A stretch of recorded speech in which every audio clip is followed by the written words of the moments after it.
అయితే ఈరోజు ఏదైతే టీఎస్ఆర్టీసీ సమ్మె జరుగుతూ ఉందో దానికి సంబంధించి ఇట తెలంగాణ రాష్ట్ర వ్యాప్తంగా అయితే చాలా వరకు బస్సులు డిపోలకే పరిమితమైన పరిస్థితి. ఈ నేపథ్యంలో మనం జూబ్లీ బస్ స్టేషన్లో ఉన్నాం.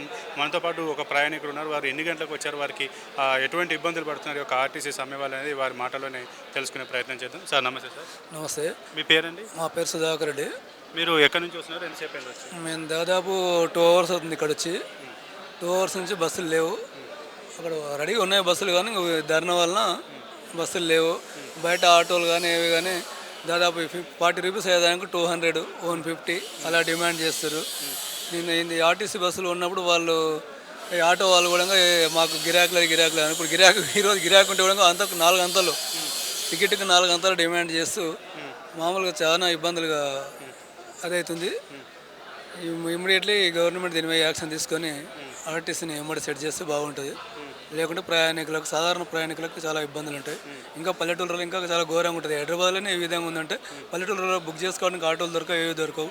ఇక్కడంటే కనీసం ఇప్పుడు బుక్ చేసుకోవడానికి ర్యాపిడ్ అవి ఉంటున్నాయి కాబట్టి కొంత పర్వాలేదు. పల్లెటూరులో మాత్రం చాలా తీవ్రంగా ఉంటుంది ఈ సమ్మె వలన. కాబట్టి ఇమ్మీడియట్లీ గవర్నమెంట్ యాక్షన్ తీసుకొని ఈ ధరణ దీన్ని ఏదో ఆర్టీసీని ఏదో నిర్ణయం తీసుకొని సెట్ చేస్తే బాగుంటుందని నా అభిప్రాయం. అయితే మేము ఎన్నో రోజుకు 14 నుంచి 15 గంటలు పనిచేస్తున్నాం. మా సమస్యలు మాత్రం ఎవరు పట్టించుకుంటలేరు. మేము దాడులు చేస్తారు, అన్నీ చేసినా కూడా ఓర్చుకొని మేము కష్టపడి చేస్తున్నాం. అయినా కూడా మాకు ఇంత ఇబ్బంది అవుతుంది. అందుకే మేము ఇప్పుడు ఈ సమ్మె తీసుకొని ప్రజలను కూడా ఇబ్బంది పెట్టాల్సి వస్తుందని ఆర్టీసీ కార్మికులు చెప్తారు. దీనిపైన ఎట్లా స్పందిస్తారు? ఇప్పుడు సమ్మె అంటే ఇప్పుడు సమ్మె చేస్తూ ఇప్పుడు వాళ్ళ డిమాండ్స్ ఏదో గవర్నమెంట్ ముందు పెట్టుకోవాలని సమ్మె చేస్తూ సాధారణ పబ్లిక్ని ఇబ్బంది పెట్టడం అది పద్ధతి కాదు.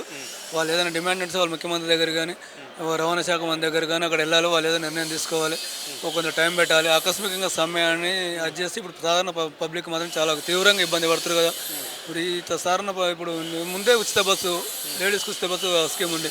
ప్రతి ఒక్కరు ఆర్టీసీ మీద డిపెండ్ అయి ఉన్నారు. ఇప్పుడు ఈ ఆర్టీసీ వల్ల ఇప్పుడు చాలా తీవ్రంగా ఘోరంగా ఇబ్బందులు పడుతున్నారు పబ్లిక్. కాబట్టి ఈ వీలు కూడా ఆ సమ్మె డిమాండ్ లేదో గవర్నమెంట్ దగ్గరికి వెళ్ళాలి, మినిస్టర్ దగ్గర కానీ ముఖ్యమంత్రి దగ్గర కానీ తీసుకెళ్ళి దాని సమస్య పరిష్కారం కోసం వాళ్ళు కృషి చేయాలి తప్ప ఇలా ఆకస్మికంగా ఈ సమ్మె నిర్ణయం తీసుకోవడానికి కరెక్ట్ కాదు. రాత్రి చర్చలు అన్నారు, మార్నింగ్ వరకే ఆకస్మికంగా బంద్ అన్నారు. ఇప్పుడు అందరూ ఆకస్మికంగా అయితే ఇప్పుడు ప్రోగ్రామ్స్ క్యాన్సిల్ చేసుకోలేం కదా వెళ్ళేటి. అందుకోసం చాలా ఇబ్బందులు అవుతాయి. కాబట్టి గవర్నమెంట్ కూడా వీళ్ళ సమస్యలు ఏందో చూడాలి. వీళ్ళు కూడా కొన్ని అడ్జస్ట్మెంట్ కావాలి, కానీ పబ్లిక్ మాత్రం ఇబ్బంది పెట్టకూడదు. ఒకవేళ సమ్మె ఇట్లనే కొనసాగిందంటే అప్పుడు పరిస్థితి, సామాన్య ప్రజల పరిస్థితి ఎట్లా అంటారు? సమ్మె ఇట్లా కొనసాగుతుంటే ఇంకా కొనసాగుతూ సామాన్య ప్రజలు కూడా ఇప్పుడు ఆకస్మికంగా అయింది కాబట్టి కొద్దిగా ఇబ్బందులు ఉన్నాయి. సామాన్య ప్రజలు అంటే మరీ పూర్ పీపుల్స్కి ఇబ్బంది అవుతుంది. ఇంకా మామూలు వాళ్ళ వెహికల్స్ తీసుకొని వెళ్ళే వాళ్ళు వెహికల్ తీసుకొని వెళ్తారు, కారు తీసుకొని వెళ్తారు, తప్పదు. ఆల్రెడీ కొన్ని ప్రైవేట్ బస్సులు ఎలక్ట్రికల్ బస్సులు నడుస్తూనే ఉన్నాయి. ఇప్పుడు కాకపోతే ప్రత్యేకంగా ఇప్పుడు ప్రైవేట్ బస్సులు డిస్ట్రిక్ట్ బస్సులు కానీ ఉన్నాయి. డిస్ట్రిక్ట్ డిపోలలో కానీ ఈ కండక్టర్ ప్రాబ్లం ఉన్నట్టు కొద్దిగా అనుమానం వస్తుంది. ఈ కండక్టర్స్ పోయినసారి సమ్మె చేసినప్పుడు ప్రైవేట్ కండక్టర్లను తీసుకున్నారు కదా, ఇప్పుడు అదే విధంగా తీసుకొని కానీ కొనసాగిస్తారా ఏం చేస్తారనేది గవర్నమెంట్ నిర్ణయం. అది అలా చేస్తే కానీ తప్పదు. సాధారణ పబ్లిక్ అయితే సమ్మె వల్ల పూర్తి ఇబ్బందులు అయితే ఎదురవుతాయి. ఇంకా మామూలుగా ఉన్న వాళ్ళకి ఇంకా బండ్లు, కార్లు ఏదో ఒకటి తీసుకొని తప్పకుండా వెళ్తారు. అది కాకపోతే ఈ సమ్మె వల్ల మాత్రం చాలా ఇబ్బందులే ఉంటాయి.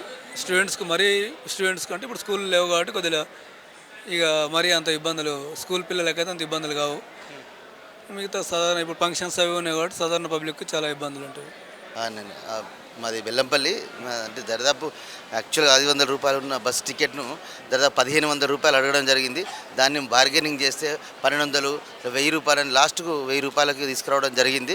చాలా సఫర్ అవుతున్నాము. ప్రభుత్వం కూడా అర్ధరాత్రి వరకు చర్చలు జరుపుతున్నామని అన్నారు. కానీ ప్రయాణికులకి దృష్టిలో పెట్టుకొని మరి ఈ యొక్క సామాన్య ప్రయాణానికి మరి ఎట్లా ఇబ్బంది అవుతుందనే ఉద్దేశం లేకుండా ప్రభుత్వం కూడా చాలా ఈ విషయంలో వారు మరి చర్చలు జరిపి ఏదో ఒకటి చేస్తారని చాలా వెయిట్ చేశాము. ఎందుకంటే షెడ్యూల్ ప్రకారంగా ఉన్న ఏదైతే ప్రోగ్రామ్స్ ఉంటాయో ఆ ప్రోగ్రామ్స్కు చాలామంది ఇబ్బంది పడాల్సి వచ్చింది ఈ సుదూర ప్రాంతాల నుంచి. కాబట్టి ఈ విషయంలో మాత్రం ప్రభుత్వం కూడా కొంత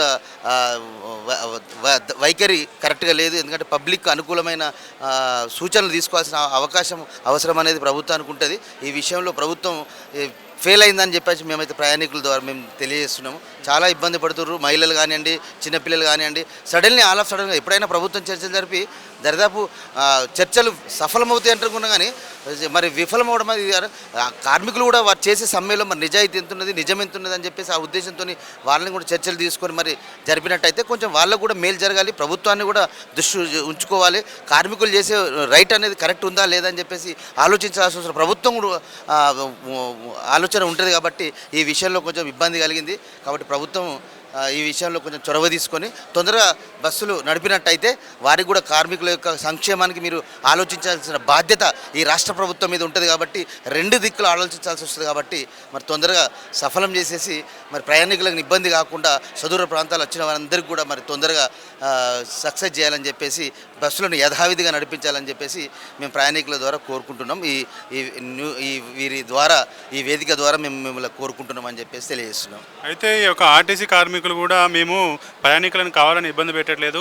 ప్రభుత్వం అధికారంలోకి వచ్చినప్పటి నుంచి కూడా ఇటు ఆర్టీసీ మంత్రిని కానీ, సీఎం దగ్గర కానీ, అలాగే లేబర్ కమిషన్ దగ్గర కూడా వెళ్ళాం.